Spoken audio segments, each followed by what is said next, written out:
A target on my back the whole time. New footage has just been released, and fans are now convinced that Hulk Hogan may have been murdered.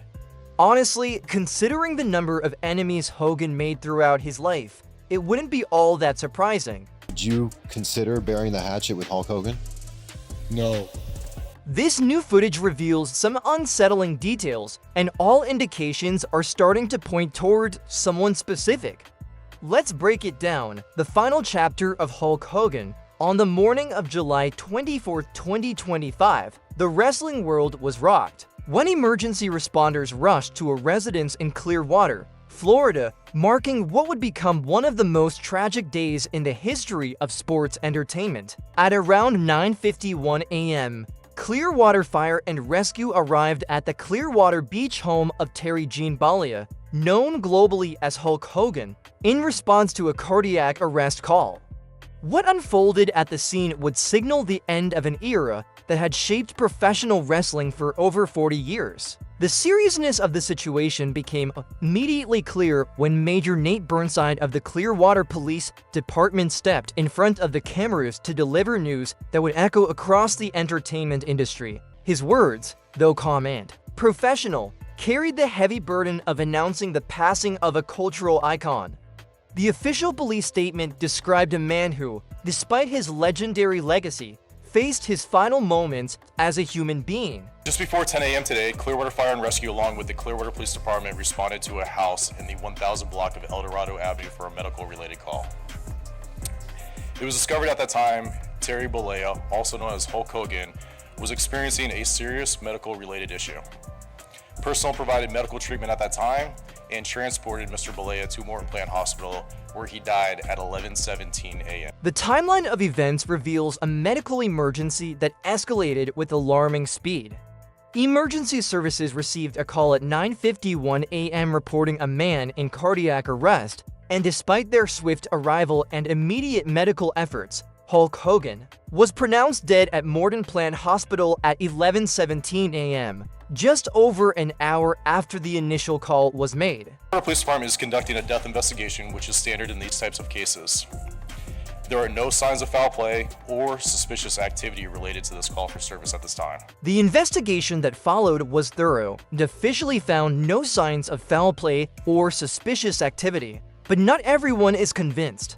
Some fans believe Hulk Hogan was murdered. To truly grasp the weight of this tragedy, we have to look deeper into the health issues that had been building in the months and years before that morning. Hogan's final battles weren't fought in the wrestling ring. They played out in hospital rooms, surgical suites, and in private moments where he faced the reality of his own mortality, far from the spotlight that had defined his entire life. In the weeks leading up to his death, troubling health developments began to emerge, and in hindsight, they painted a grim picture of a man whose body was beginning to give out. In June 2025, it was reported that Hogan had undergone serious heart surgery, though his representatives initially tried to minimize the situation, claiming it wasn't life-threatening.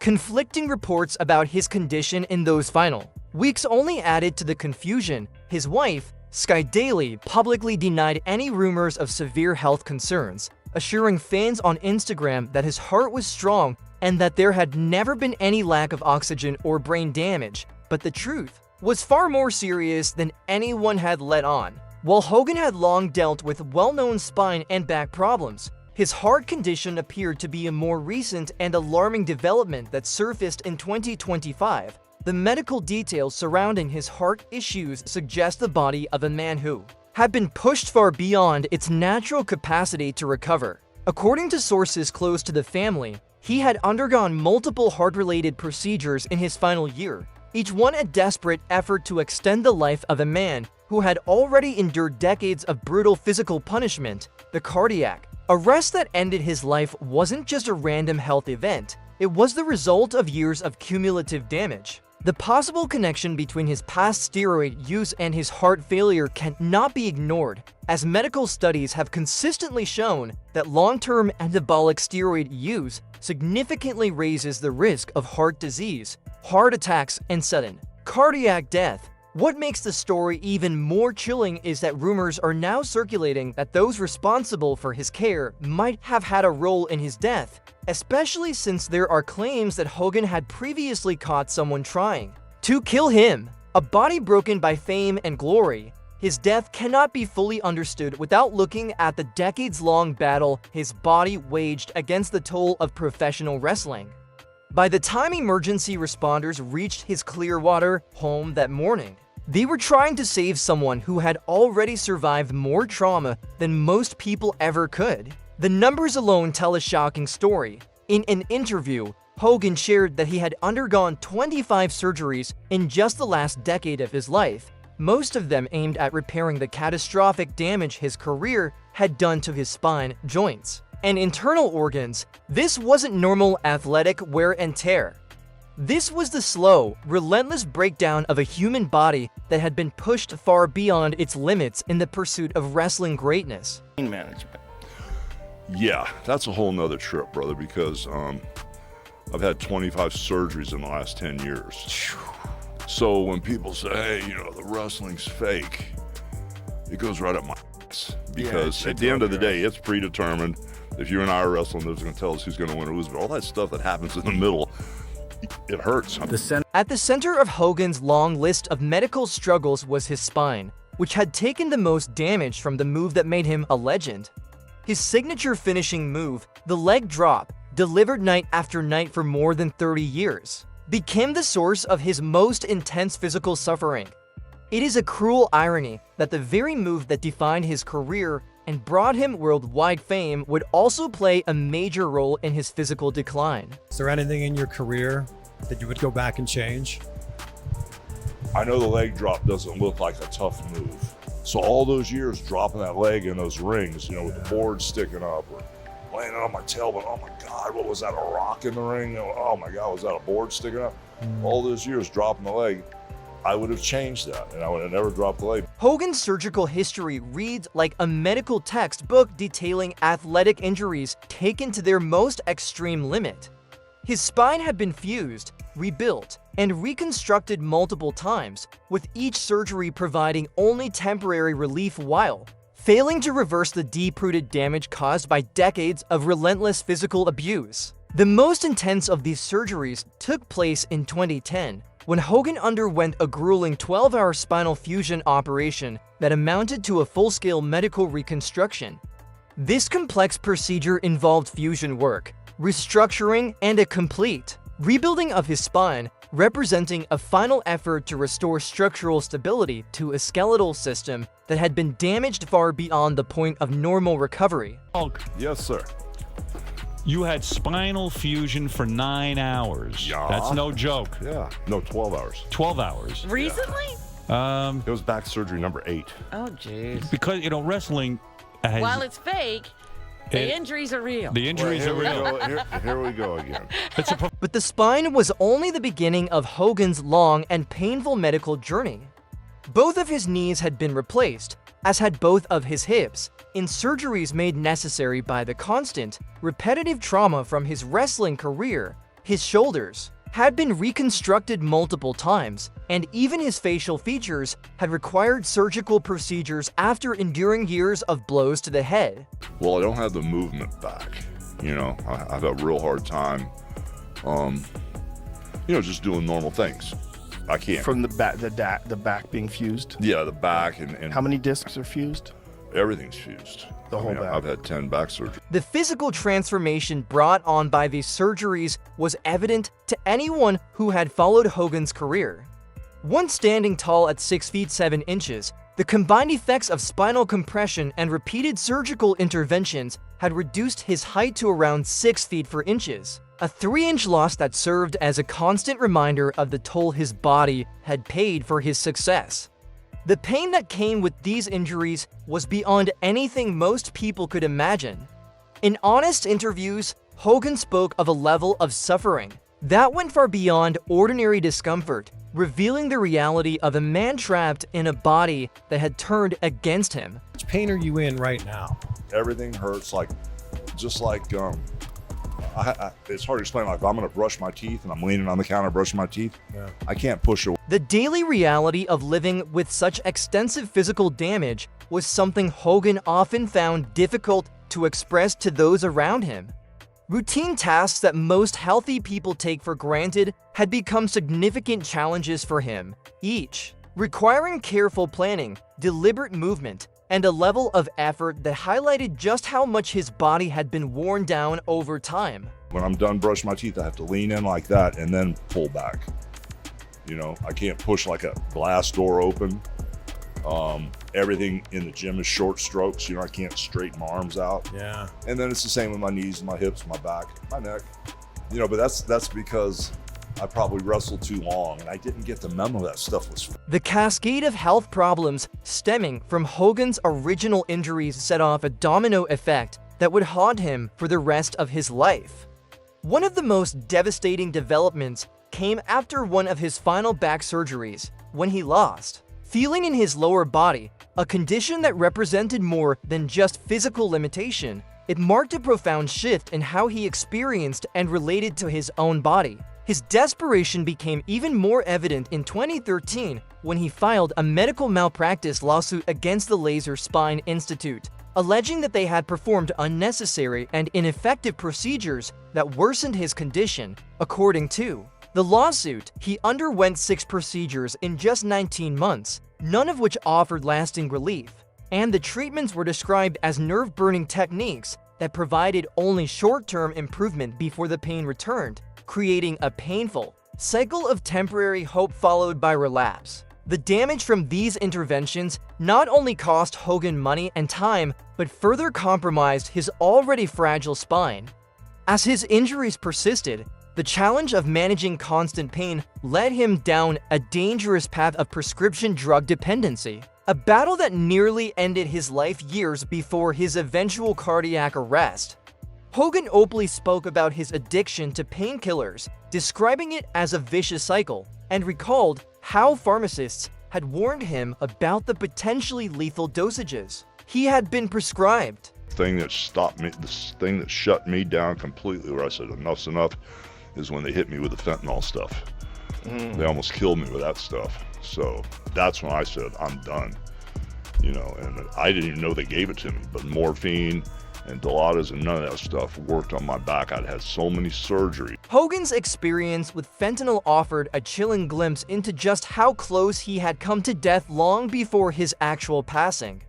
The dosages he had been prescribed were so dangerously high that medical professionals were reportedly shocked. He was still alive while taking them, a clear indication of how desperate the medical system had become in its efforts to manage his unrelenting pain. Pharmacist says, I've never seen anybody on so much fentanyl and still be alive. And so that was the prescription they were giving me because my back was so bad. They cut on me so much and compromised the structural integrity of my back by cutting so much bone away that I was just a mess. The physical toll of wrestling extended far beyond the visible injuries sustained in the ring. The demands of the wrestling lifestyle, especially the relentless travel schedule, added an entirely different layer of strain. During his prime, Hogan was wrestling between 400 to 450 times a year, a pace that created a perfect storm of physical exhaustion and where that no human body was ever meant to withstand. Talking earlier, when I was doing this full time, before this John Cena and The Rock and these guys came around, I was really flying 300 days a year.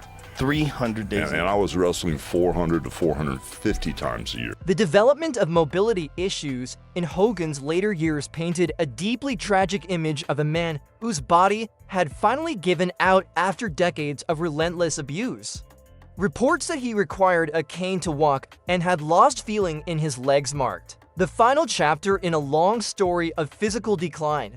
The surgery he underwent in May 2025, just months before his death, was referred to as a minor fusion procedure, but the complications that followed, including damage to his trachea that impaired his ability to speak, revealed that even small interventions had become high risk for a body so heavily damaged. The extent of Hogan's surgical history resembled a medical catastrophe, with 25 surgeries in just 10 years, including 10 on his back alone, full replacements of both knees and hips, multiple shoulder reconstructions, facial surgeries from repeated head trauma, and abdominal operations. Each of these procedures was more than just a clinical event, they were battles in a prolonged war against a body that was steadily breaking down. Perhaps the most revealing insight into his condition came from Hogan himself, who, despite everything, the surgeries, the medications, and the ongoing pain, remained philosophical about the immense price he had paid for the success that defined his legacy. You know, all that being said,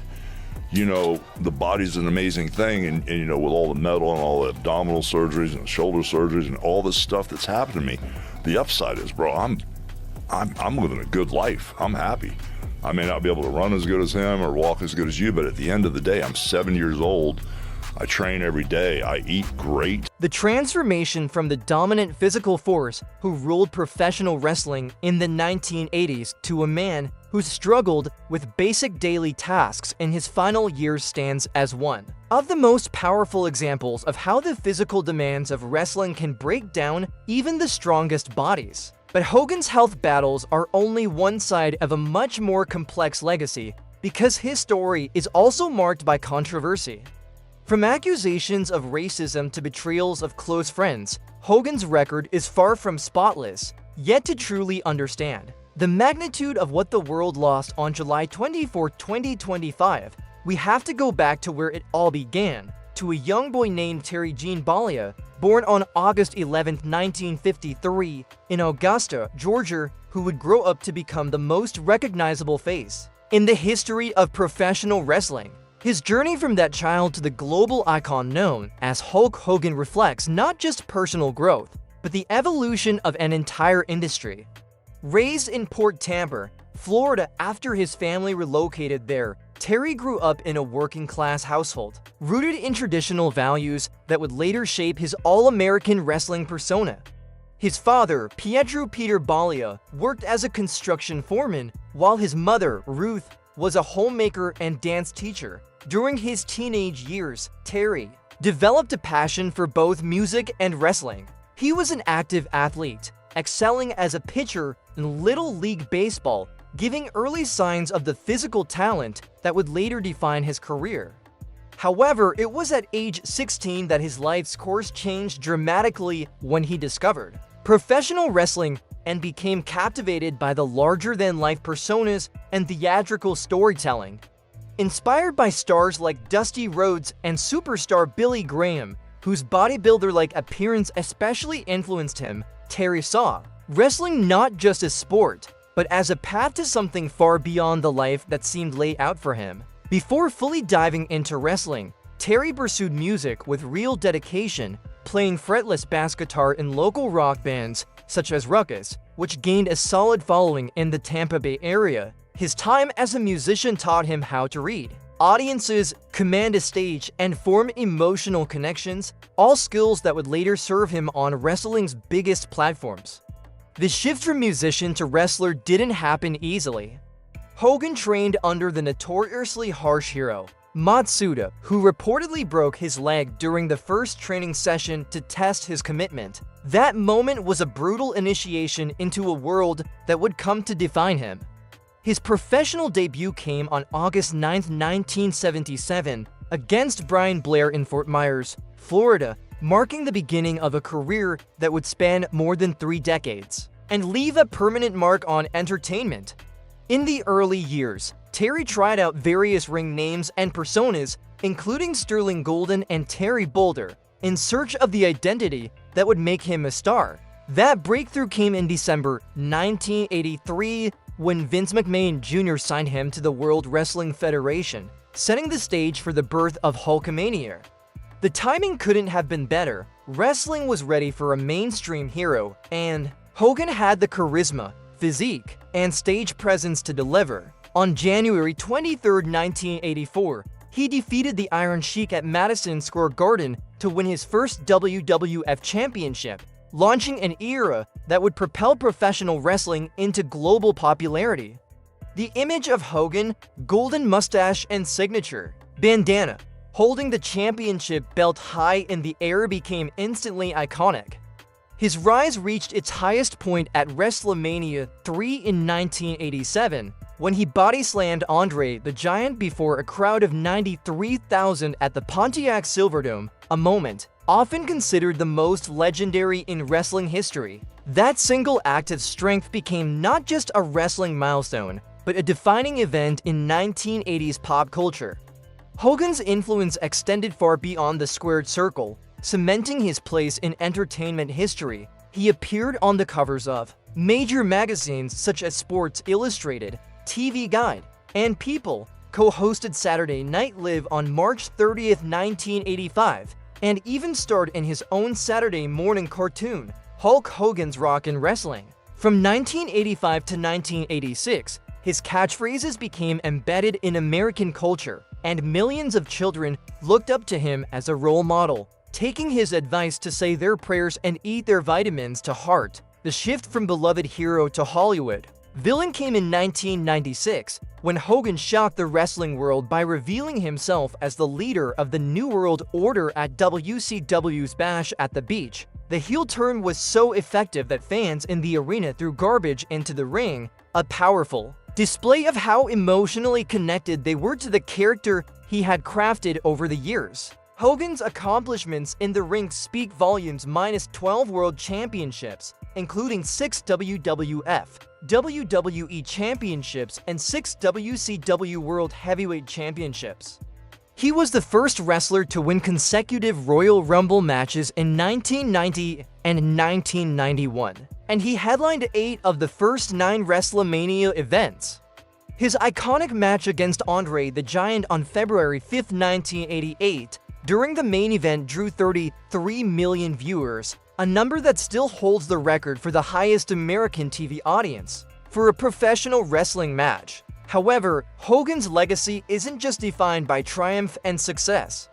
His career was also marked by serious controversies that would ultimately tarnish his reputation. In 1994, during Vince McMahon's federal trial for steroid distribution, Hogan testified under immunity and admitted to using anabolic steroids for nearly 14 years, claiming that steroid use was widespread among wrestlers during the 1980s. This admission significantly damaged his image as a clean-cut, family-friendly hero, but the fallout from that was minor compared to what would come years later. In July 2015, a leaked recording from 2007 surfaced in which Hogan was heard using racial slurs, including the N-word, while discussing his daughter's personal life. The backlash was swift and devastating, shaking the foundation of his public image and legacy. At the lowest point of my life, my personal life was destroyed. I was very mad at my daughter. WWE terminated his contract on July 24, 2015, and swiftly removed all references to him from their official website, including his Hall of Fame status. Retailers such as Target and Walmart pulled his merchandise from their shelves, and Mattel stopped producing his action figures. The man who had spent decades as a symbol of inspiration for children was suddenly erased from the very company he had helped build into a global powerhouse. No idea I was being taped. I was to the point where I wanted to kill myself. I sat in my bathroom by myself when my ex-wife was gone and the kids were gone, and I was completely broken and destroyed. The racism scandal wasn't Hogan's only major controversy. His contentious relationship with fellow wrestling legend Jesse Ventura dates back to the 1980s, when Hogan reportedly informed WWE owner Vince McMahon about Ventura's efforts to unionize the wrestling roster. At the time, Ventura had been quietly rallying support among wrestlers for better treatment, including healthcare, pensions, and job security basic protections that were non-existent in the wrestling industry.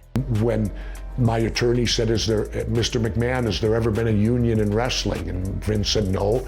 He said, has anyone ever tried to? And Vince said, well, I think Jesse Ventura spouted his mouth off about it once before. And my attorney said, did you hear Mr. Ventura? No. Well, then how do you know he did? With no hesitation, Vince went, Hulk Hogan told me. Ventura has never forgiven this betrayal, and their relationship remains irreparably broken.